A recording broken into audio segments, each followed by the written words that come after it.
With Apple's massive marketing machine, many are aware of the Apple Pencil Pro, but few likely know its full potential. I'm going to walk you through all the new smart stylus has to offer, as well as some handy tips and tricks.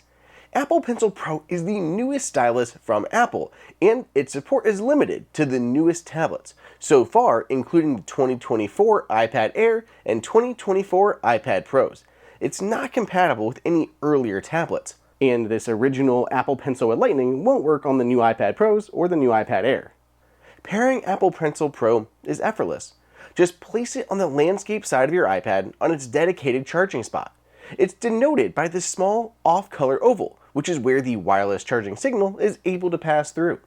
The first time you place it, you'll see a pop-up that walks you through some of the biggest features. Each subsequent time you place the Apple Pencil, a smaller mode will appear that'll give you the current battery life. Any other time that you'd like to check the battery life, you can do so by looking at the battery widget. As I mentioned, you charge the Apple Pencil Pro by placing it on the side of the iPad. As long as it's there, it'll be charging. You know, assuming your iPad is charged, of course. Using the Apple Pencil Pro is the same as any other stylus. Just point with the tip of the pencil and tap to select. You may notice that before you tap, you'll also see this hover effect. This is a preview of where you'll tap. This hover effect looks different in different places. Sometimes you'll see this faint circle. Other times you'll see icons enlarge or buttons highlight. Apple even took things further by showing these faint shadows, mimicking the on-screen tool you've selected. Here's the pen, and it changes when I swap to the highlighter.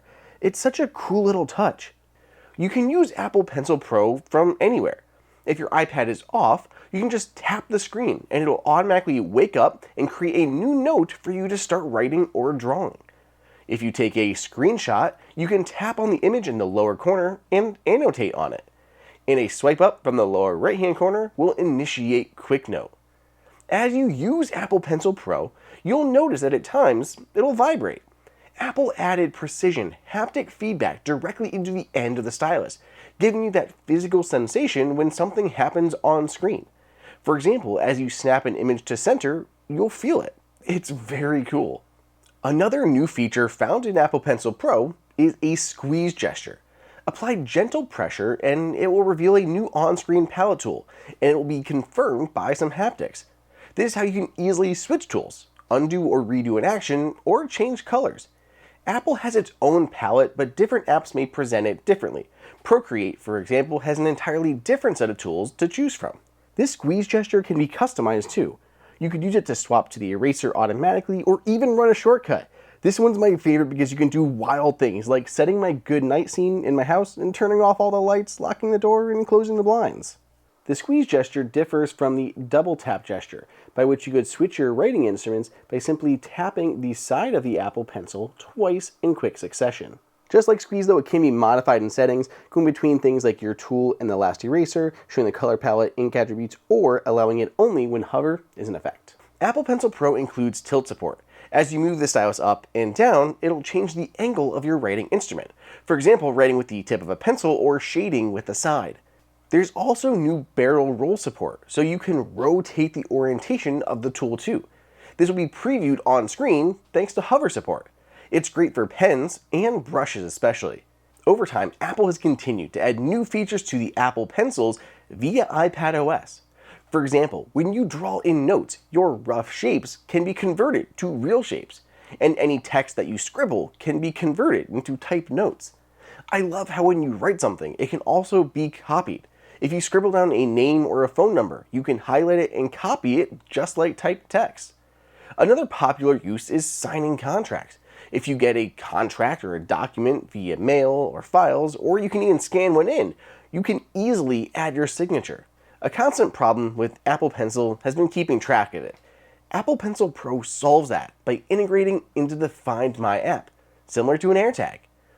You can see Apple Pencil Pro in the Find My app, and you can use your iPad to find it if nearby. There's no speaker in the Apple Pencil Pro though, so it'll only get you so far.